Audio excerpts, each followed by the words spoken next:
Associate Professor and Principal of Vishal College, Bellary. Today I am going to demonstrate the working of astable multivibrator. So in astable multivibrator, we need two identical transistors Q1 and Q2. Q1 and Q2 are the two identical transistors. So in the transistor Q1, so here RC, the two resistors RC are connected to the collectors of Q1 and Q2, and here we have RB, two RBs connected, and one end of the RB is connected to the capacitor and other end is connected to the collector of the two transistors. The common terminal of R and C is connected to the opposite bases of the transistor. For example, the common terminal of these two are connected to the transistor Q, the base of the transistor Q1, and the common terminal of RB and this RB and C is connected to the transistor base of the transistor Q2. Now, let us initially assume that the two transistors are now, as and when we connect the circuit and switch on the supply, one of the two transistors will be in on state and the other will be in the off state. An astable multivibrator, as the very word says, it is not stable in any one of the two states. It is, that is, a stable multivibrator has two quasi-stable states. Quasi-stable state means they are the temporarily stable states. They are not permanent stable states. For example, when one transistor is on, the other transistor will be off. And after a few seconds, the on transistor will be switched off and the off transistor will be switched on, and so this goes on continuously, and the transistors, both the transistors are not stable in any one of the output states. Therefore, the two states are called as quasi-stable states. That is, the astable multivibrator has two temporarily stable states. The transistors are temporarily stable in any one of the states, either cutoff or in saturation. First, we should remember that whenever a transistor is on, the collector current flows. For example, when the transistor Q1 is on, the collector current flows, and as the collector current flows, the point at this, the potential at this point, you can call it as VCE, VCE1 you can call it as, this drops to 0 because when the transistor is on, collector current flows to the maximum value, and the entire voltage drop takes place across the RC, and voltage at this point will be almost 0. So this point will be pulled to ground. So potential at this point is 0. So on transistor VCE1 of the on transistor will have 0 volts. Now at the same time, transistor Q2 is cut off, no collector current flows, and the potential at this point, that is, you can call it as VCE2. VCE2, this VCE2 will be pulled up to supply voltage. This is VCE1.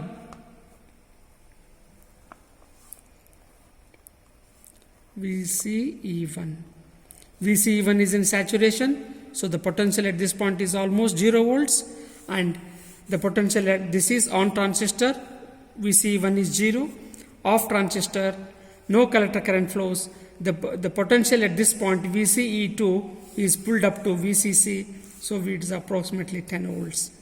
So this is, you can call it as high state, this is the low state.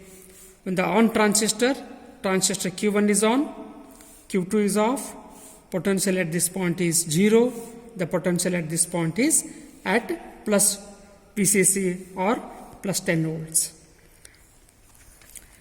Stable multivibrator basically incorporates two identical transistors, and the output of each is cross coupled back to the input. They involve positive feedback here, and as and when the power supply is switched on, let us say the transistor Q1 is on. When the transistor Q1 is on, you can see that the voltage at this point is almost zero. And here the corresponding VBE1 of the transistor, this voltage corresponding VBE1 of this transistor, which is of the on transistor, is at 0.7 volts, because only when the transistor has 0.7 volts it can conduct. Below this it will not be conducting. So when the transistor Q1 is on, you can observe here that this voltage is a plus 0.7 volts above the 0 voltage here, and the transistor is when the transistor is having 0.7 volts, it is conducting, and the potential at this point is 0 volts. Now what happens? After a certain interval of time, as the capacitor C, as one end of the capacitor C is connected to supply through RB, and other end of the capacitor C is connected to the VCE1, which is at ground. So as a result, what happens? This capacitor will begin to charge like this through RB, C1 and to the ground like this. And as this capacitor begins to charge, the voltage across this capacitor builds up, and here you see that the potential of the transistor Q2 will go on rising. That is VBE1 of the transistor Q2 will go on rising, and the moment it reaches 0.7 volts, transistor Q2 will be driven into conduction, and as a result what happens? Q2 will begin to conduct, and because of the positive feedback, the events become very quickly. The transistor Q2 will be driven into conduction, and Q1 will be driven into cutoff. See here, the potential at this point, the moment it reaches 0.7 volts, Q2 conducts. Earlier it was at plus VCC. Now suddenly the voltage at this point drops. When the voltage at this point drops, the same is being transmitted to the base of the transistor Q1, and you see that, this drops from 10 volts to 0 volts. You can see the same drop here occurring at the base of the transistor Q1. You see the drop that has occurred here from 0.7 to this much drop it has occurred. So almost a drop of 9.3 volts has occurred here, because 0.7 is above the plus VCC. So a drop of 10 volts occurs here. So this goes beyond negative and drives the transistor Q1 into cutoff. And when the transistor Q1 goes to cutoff, the potential at this point rises to plus VCC. And now you see that when the transistor Q2 is conducting, the potential at this point is 0. RB is connected to supply. One end of the RB is connected to one end of the capacitor, other end is grounded now because Q2 is conducting. So now this capacitor will begin to conduct in this manner. It is plus supply, ground, so capacitor is going to begin to charge. As the capacitor begins to charge, the potential at this point will go on rising exponentially like this. Can you see this here? Like this, exponentially. And the moment, it is now beyond negative, it goes on rising, it reaches 0 at this point, and then when it becomes 0.7 volts, once again transistor Q1 will begin to conduct, and the moment it conducts, potential at this point drops to 0 volts, and the same is being transmitted back here. When this voltage drops by 10 volts, the same drop is being transmitted here. So Q2 also, the voltage at point Q2 also drops by 10 volts. So it goes beyond negative, because from 0.7 plus 0.7 volts, it drops by 10 volts. So it goes beyond negative by an amount 9.3 volts. So therefore, Q2 will be driven to cutoff. Potential at this point becomes plus VCC, because no collector current, no drop. So this point is pulled up to VCC. Voltage at this point becomes plus VCC. So this is high state.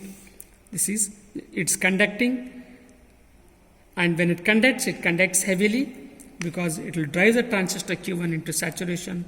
Maximum current flows, causing maximum voltage drop across RC, leaving almost 0 volts at this point. So on transistor will have 0 volts. So once again we have this point. So here you see that each time the voltage at the point of Q1 goes beyond negative, it's cut off. When the base of Q1 exponentially rises, voltage at the point exponentially rises, and the moment it reaches 0.7 volts, transistor will begin to conduct, so voltage drops to 0, and the process continues, and it generates the transistors here are designed to operate between the two stable states, that is ground state and saturation state, and therefore it is going to generate a square wave. So a stable multivibrator basically generates a square wave, and these are also called as relaxation oscillators, and these are also, as the word oscillator, a positive feedback is always present in this. In this, the frequency of the square wave generated is given by this particular expression. F is equal to 1.38 Rb into C. So we have here the capacitor C. If I change the capacitor C here, then accordingly the frequency generated will also change. So we have conducted this stable multivibrator for 4 different capacitors, and the frequency generated is recorded here. These are the theoretical value, practical value, and they are going to almost tallying with each other. The frequency generated is given by Ft is equal to 1 upon 3.8 Rb into C. By changing either Rb or C, I can change the frequency of this square wave generated.